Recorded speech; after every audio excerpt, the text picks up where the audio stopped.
Ano nga ba ang posibilidad na makuha ng San Miguel Beer ang dating NBA player na si Lance Stephenson para maging bago nilang import? Alam natin na maraming tinitignan ng San Miguel katulad nitong si Miles Powell, pero posible kaya na si Stephenson ang makuha nila? Maraming mga fans ng San Miguel ang nagsasabi kasi na ang problema dito kay Jordan Adams ay mahusay nga na scorer pero mahina sa depensa. Ngayon kung makukuha ng San Miguel ito si Lance Stephenson, para doon sa mga syempre NBA fans dyan, alam niyo kung gaano kahusay dumepensa itong si Stephenson. Kaya kung yan ang makukuha ng San Miguel, solve na yung problema nila sa depensa ng mga import. Ibig sabihin, pwede na mag-concentrate sa scoring yung mga local players at itong si Stephenson ang mag-i-score o mag-focus sa depensa.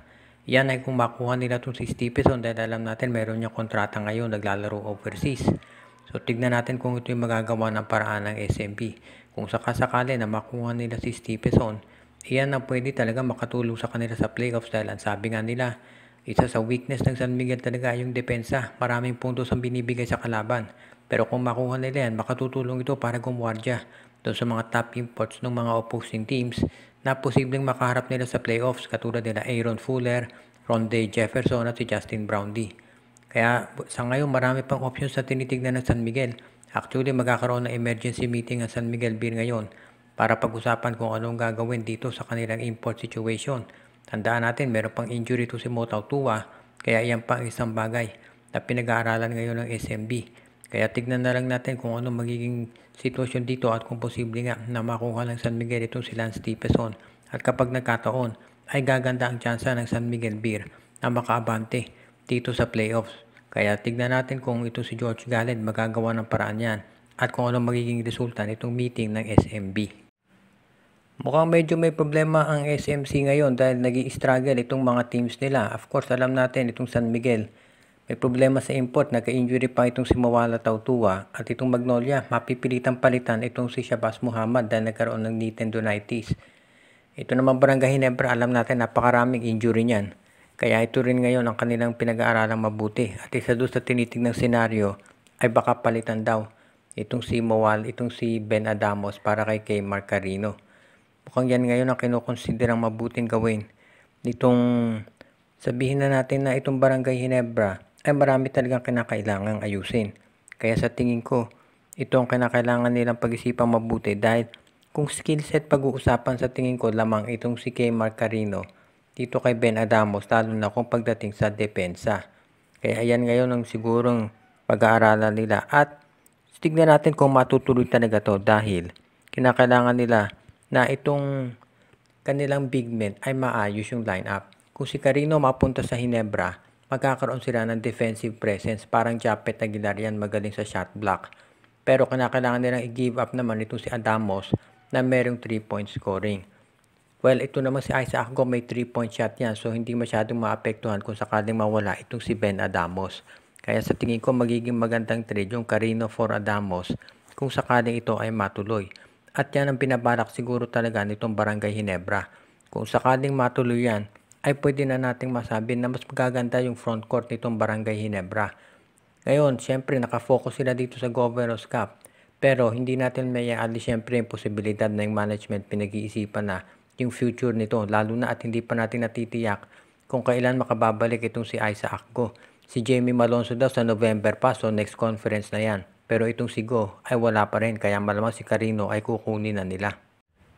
Kinumpirma ni Shabazz Muhammad sa isang interview dito kay Homer Sison na malamang palitan na siya nitong Magnolia Chicken Templados dahil yung kanyang knee tendonitis ay hindi gumagaling.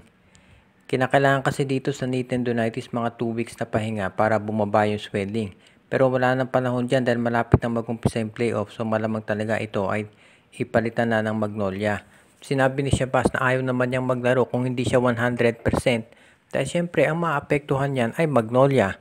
So malamang papalitan na siya at kinausap na ni Coach Chito Victolero itong si Shabazz at sinabi na iyon nga ang posibilidad na siya ay palitan.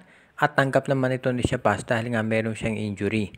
Very unfortunate ito para sa Magnolia dahil 2 games pa lang ang nalaro ni Shabazz Muhammad.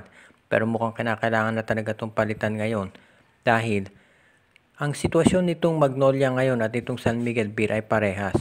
mag-uumpisa na yung playoffs at napilitan sila na palitan pareho yung kanilang imports dahil nga dito sa mga injuries. Kaya sa ngayon, itong kinakailangan pag-aralang mabuti ng dalawang panig kung ano ang gagawin nila para magkaroon sila ng mas magandang tsansa dito sa playoffs. Dahil syempre alam natin na medyo mahirap ngayon ang labanan dito sa PBA, lalo na dito sa crossover. Kapag nagkataon, baka ang magkaharap ay Magnolia versus Ginebra at ito namang San Miguel makaharap Meralco. Dehado syempre dyan ang San Miguel at Magnolia kung wala silang makukuhang import. Kaya iyan ngayon ang dilema ng dalawang panig. Kaya kinakailangan siguro pag-aralan nilang mabuti kung ano ang dapat gawin. Sa panig ng Magnolia, at least nakakasiguro sila na sila ay pasok na dito sa playoffs. At yan ang importante para kay Coach Chito Victorero. Kaya ngayon, abangan na lang natin kung sino ang kukunin ng Magnolia. Kapag nagkataon, ito na ang pangatlong import nila dito sa conference na to dahil ang una nga ay itong si Glenn Robinson III. Itong Terra Firma Jeep ay tinapos ang konferensya na to nang tambakan sila ng 42 points nitong Meralco Bolts. Sa tambalita nga ngayon, ito ay gagawin ng Terra Firma talaga ng sadya dahil magtatank sila para dito sa buong season na to katulad ng ginawa ng Converge last season. Mukhang ang tinatarget daw ng Terra Firma na makuha ay itong si Kevin Kiambao. Ngayon, alam natin na ito si Kiambao may mga balita na iyan ay baka maglaro overseas. Pero tignan natin kung ano ang gagawin ng Terra Firma dito kung makukumbinsi nila itong si Kevin na dito na lang sa PBA maglaro. Ang maliwanag dito mukhang talagang tank mode na itong Terra Firma at wala talagang balak manalo. Kaya abangan na lang natin kung sa susunod na conference ganyan pa rin ang magiging laro ng Terra Firma. Dito sa next conference makikita rin natin kung magre-renew ng kontrata itong si Christian Standhardinger dahil mag-e-expire na ang contract nito sa November. Yan ang aabangan natin ngayon kung ito ba ay itutuloy niya o hindi. As it is, marami tayong pwedeng masabi dito sa Terra Firma pero actually hindi na natin kailangan tignan pa yung statistics.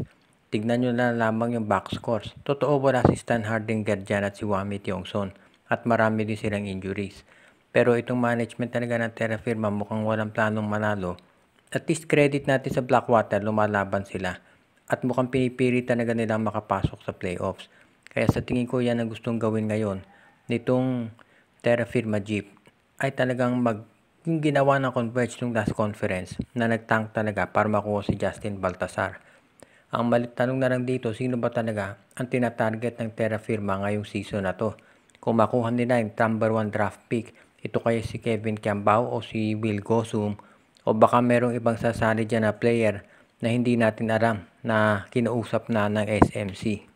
Shout out kay Joseph Pineda, Joshua Giray Espejo at Rosales family, Jonel Alagon at Celino Valles family, kay Junjun, Angie, Patpat at B-Boy Matas, pati na rin kay Andrea Alexis at Mitch Bagares, Lolito Kakayon, Michael D, Jervin Chris, Joshua Giray Espejo at Rosales family, Romeo Conchada, Katsakino Dokusin, Edwin Carmona Jr., Alicia Garcia, Ireneo Salangsang, Anthony Alon family, Malyari Mascareñas at sa iba pa nating taga-subaybay.